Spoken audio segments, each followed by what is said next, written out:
म्हणून मात्र या पद्धतीनं दुसरी गोष्ट सांगणार आहे. सूर्यनारायण असताना दिवसा कधी झोपायचं नाही. सूर्यनारायण असताना दिवसा कधी झोपायचं नाही. मग आता तुम्ही म्हणाल का रात्रपाळी अरे दिवसा झोपायचं, मग मरायचं का? मग आता 8 दिवस म्हणजे रात्रपाळी राहिली हो, दिवसा झोपायचं नाही. एक सांगतो हा, जसं मात्र रात्रपाळी राहिली ना, एक असं तक्क्या लावा पाठीमागं, तक्क्या लावा अशा पद्धतीनं थोडंसं शांत असं ध्यान अवस्थेन तद्गतीन मनुष्या पश्यन्ति मे गुणा, तर अशा पद्धतीनं करा. याला ध्यान अवस्था म्हणतात. पण आडवं असं झोपलं ना तुम्ही, स्वप्न पडणार, शारीरिक स्वास्थ्य बिघडणार. दिवसा आडवं असं झोपलं पायताट करून स्वप्न पडणार. एखाद्या आराम खुर्चीवरती मात्र असं पाळ, जप चिंतन करता करता तुम्हाला झोपेच्या गोळ्या घ्यायची गरज नाही. म्हणून दिवसा जो झोपून ना त्याला दुःख पेढा कधी सोडत नाही. याच्यावरती मात्र तुम्हाला एक म्हणजे एक अनुभव ज्याच्यातून होईल का बा जे बाबाजी भक्त शिवटिकडे ह्या चॅनलला वास्तुपुरुष ईशान्य कोपऱ्यात का ठेवतात हिची कथा आहे. ती कथा सांगितलेली आहे मी. का बा भूते खेते जे निर्माण केले भगवान शिवप्रभूने कार्तिक स्वामींना सांभाळण्याकरता. पण जेव्हा मात्र कार्तिक स्वामी मोठे झाले त्या टायमाला हाकलून दिलं. त्या टायमाला तर त्यांनी म्हणलं तुम्ही आम्हाला सांभाळण्याकरता निर्माण केलं, आता हाकलून दिलं, आता आमची व्यवस्था काय? त्या टायमाला त्यांना सांगितलं भूते खेते म्हणजे भूत प्रेत आणि पिशाच्य, ज्यांची इच्छा अपूर्ण राहिली ती भूत प्रेत आणि पिशाच्य. मग त्यांना सांगितलं ज्या घरात सूर्यनारायण उगल्यानंतर उठतील ना त्या घरात तुमचं स्थान. ज्या घरात सूर्यनारायण उगताना उठतील त्या घरात तुमचं स्थान. ज्या घरात देवाची देवपूजा होणार नाही त्या घरात तुमचं स्थान. आणि ज्या घरात सूर्यनारायण असताना झोपतील त्या घरात तुमचं स्थान. मग ते म्हणून गच्चीवर जाऊन झोप. पण ते म्हणले जे गच्चीवर नाही कुठेही झोपू त्या दिवसा त्यांच्या शरीरात तुमचं स्थान. भूत प्रेत पिशाच्य यांना स्थान दिलं. ज्या घरात देवाची देवपूजा होणार त्या घरात तुमचं स्थान. ज्या घरात सूर्यदेव उगल्यानंतर उठतील त्या घरात तुमचं स्थान. ज्या घरात सूर्यनारायण असताना झोपतील त्या घरात तुमचं स्थान. जे सूर्यनारायण असताना दिवसा झोपतील मग गच्चीवर झोपू नाही तर झाडावर झोपू, म्हणजे झाडाखाली कुठं झोप द्या त्यांचा. मग आता ते म्हणले झालं बरं राहण्याची व्यवस्था आमची, पण पोटा पाण्याची व्यवस्था काय? पोटा पाण्याची. मग पोटा पाण्याचं सांगितलं असं नाही म्हणले सूर्यनारायण उगल्यानंतर जे उठती ना त्याच्या घरात तुम्ही त्यांची शेळीपाकी खाऊन घ्या असे नाही म्हणले. एक सांगू म्हणजे तुमच्या सगळ्यांसाठी घेण्यासाठी म्हणून सांगतो बरं का. मग त्यांना सांगितलं 5:30 नंतर 8:30च्या आतमध्ये जो जेवण करील ना त्याच्या शरीरात शिरून तुमची भूक भागवा बस. म्हणून 5:30 ते 8:30च्या आतमध्ये कधीच जेवण करायचं नाही. 5:30 ते 8:30च्या दरम्यान अतृप्त आत्मे ज्यांची इच्छा पूर्ण राहिली ना ते आत्मे फिरत असतात. मग 5:30 ते 8:30च्या दरम्यान ना पती पत्नीने एकत्र यायचं नाही. ज्याची काम इच्छा पूर्ण राहिली त्याचा मृत्यू झाला ना ती स्त्री असो किंवा पुरुष असो, या 5:30 ते 8:30च्या दरम्यान पती पत्नी एकत्र आले का स्त्रीचा आत्मा स्त्रीमध्ये पुरुषाचा आत्मा पुरुषामध्ये शिरतो आणि पती पत्नीचे वाद होतात. संसार तुटायचे लक्षणं मात्र सुरू होते. इकडं मुलांनी अभ्यास करायचा नाही. 5:30 ते 8:30च्या दरम्यान जेवण करायचं नाही आणि झोपायचं नाही. ज्याचा झोपेत मृत्यू झाला ना त्याची झोप पूर्ण करण्याकरता जो 5:30 ते 8:30च्या आतमध्ये झोपतो ना त्याच्या शरीरात तो झोपेत मृत्यू झालेला आत्मा शिरतो आणि तो खातो फक्त झोपतो. म्हणून मात्र ह्या गोष्टी सांगण्यासाठी म्हणून इथं मात्र दिवसा झोपायचं. आता ही गोष्ट फक्त एक उदाहरण सांगतो, नोट करून घ्या का बा आज मात्र पाठीमागं काय झालं असेल कसं झालं असेल काही कळत नाही. पण आपल्याला संकेतानं कळावं.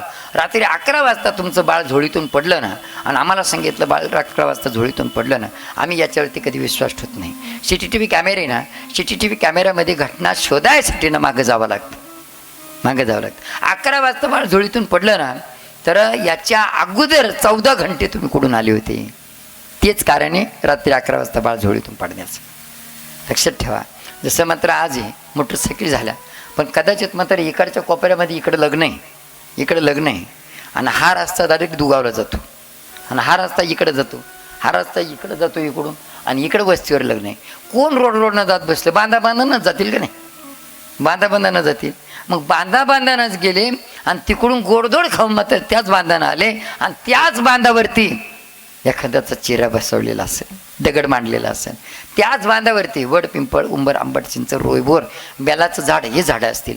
त्या झाडाच्या खालून जर तुम्ही आले ना 13 ते 14 घंट्याच्या आतमध्ये फटका बसेल. म्हणून जुने लोक गोडधोड तळेल मळेल खाऊन गेल्यानंतर काळे कोळसे खिशात देत होते.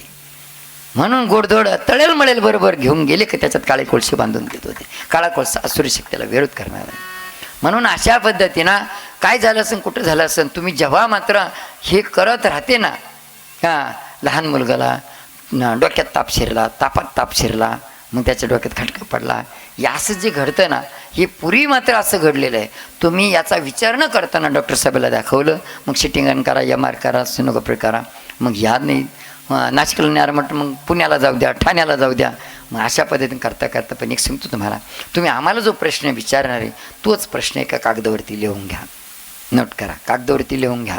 काय कुठं झालं असेल, कसं झालं असेल, कोणचं देव होतं, का एखादा चेहरा होता का, काय होतं नेमकं, बस ही लिहून घ्यायचं. आणि 2 अगरबत्त्या पेटून घ्यायच्या. डाव्या हातानं डावा कान पकडायचं. या 8 दिशा वरची आणि खालची, या 10 दिशा अगरबत्ती ओवाळा.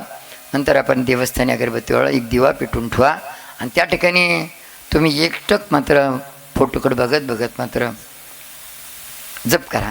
जप झाल्यानंतर किती सकाळी विधी केला तर 54 मिनटं जप करा. 54 मिनटापर्यंत अगरबत्ती जळती राहिली पाहिजे. अगरबत्ती इजली तर पुन्हा दुसरी पेटून घ्या. आणि त्या टायमाला 54 मिनटं जप झाला. जप झाल्यानंतर ना लगेच मात्र ती चिठ्ठी तुम्ही वाचायची. 11 वेळेस किंवा 21 वेळेस अशी वाचा, ती तुम्हीच ऐका, तुम्हीच ऐका. आणि नंतर मग मात्र ती चिठ्ठी ठेवून द्या. एकटक मात्र अशा पद्धतीनं या नाकाच्या शेंड्यावरती लक्ष ठेवा किंवा नंतर फुटूक लक्ष द्या.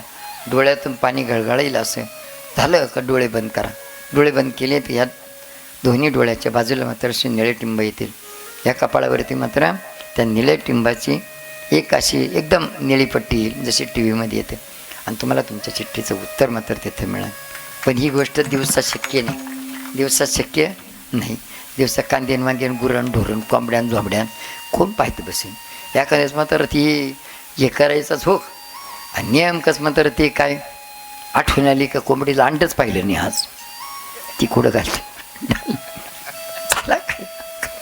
होतं कधी कधी पूजाला बसून मग लक्षात आलं कोंबडी अंडच डालायचं राहिली, चाल उठली. ते दिवसाने मग संध्याकाळच्या टायमाला जर विधी केला तर 64 मिनटं विधी करा. 64 मिनटं विधी करा.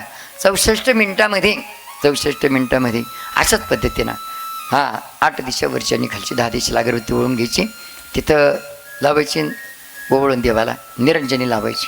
आणि तिथं मात्र वाटी ठेवायची, वाटीमध्ये अगरबत्ती लावा, ती रख्या पडली पाहिजे त्याच्यामध्ये. आणि बस अशा पद्धतीनं झालं. रात्रीच्या वेळेस 64 मिनटं, सकाळी 54 मिनटं. जप झाल्यानंतर ना जेव्हा मात्र तुम्ही एकटक असं ध्यान वगैरे केलं, आथुरणावर गेली ती विभूती, त्या विभूतीची पुडी बांधा विभूतीची पुडी बांधा. आथुरणावर गेली ना 11 वेळेस ती चिठ्ठी वाचा. 11 किंवा 21 चिठ्ठी वाचा, तुम्हीच ऐका. ती पुडी उशी खाली ठेवा, वही आणि पेन तुमच्याजवळ ठेवा.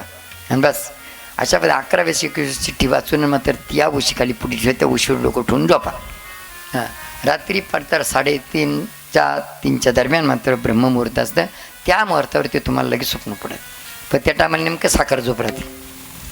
साखर झोपमध्ये थंडी वाजायचं टाईम आणि गोदडी वाढायचं टाईम, आणि तुमचं स्वप्न पडायचं टाईम झाला म्हणजे मग गेलं ते स्वप्न बी. पण स्वप्न पडलं की लगेच उठून ते लिहून काढा. त्याच्यावरती मात्र आपण तुम्हाला उत्तर सांगू. आजच्या शिवेला मात्र ह्याच ठिकाणी पूर्णविराम देऊ. आता मात्र उद्याच्या कार्यक्रम, उद्या मात्र डोक्यासाठी पोटासाठी मात्र गुडघे दुखत असं सगळ्या आजारांबद्दल उद्या सांगणार आहे. या ज्या बरण्या दोन्ही ठिकाणी बांधलेल्या ना, तुम्हाला कुठल्या आजाराबद्दल असेल तर उद्या सकाळपासूनच, जेणेकरून मात्र आपल्याला संध्याकाळी त्या चिठ्ठीचं उत्तर मात्र जर डोक्याच्या चिठ्ठ्या, डोकं दुखतं असं डोक्याच्या चिठ्ठ्या जर 10 आल्या, आता 10 जणांचे डोके वेगळे का, गुडघ्याच्या चिठ्ठ्या जर समजा 10 आल्या, आता सगळ्याचे गुडघे वेगळे का, कोणाच्या स्टीलच्या वाट्या आहे का, एकच ना. कमर दुखते असं जर चिठ्ठ्या आल्या, आता कमरेचं चिठ्ठ्या म्हणलं सगळ्याचे कमर वेगळे आहे का, पोटाच्या चिठ्ठ्या. म्हणून तर सगळ्यांचं कंबर म्हणजे एकच. नाही तर तुम्ही तुमच्या चिठ्ठीचं उत्तराची वाट पाहत बसाल, उजडून जाईल पण तुमची चिठ्ठीचं उत्तर येणार नाही. बरोबर ना. म्हणून मात्र डायबिटीस असेल, मुळीद असेल, कॅन्सर असेल का कुठलाही आजार असू द्या,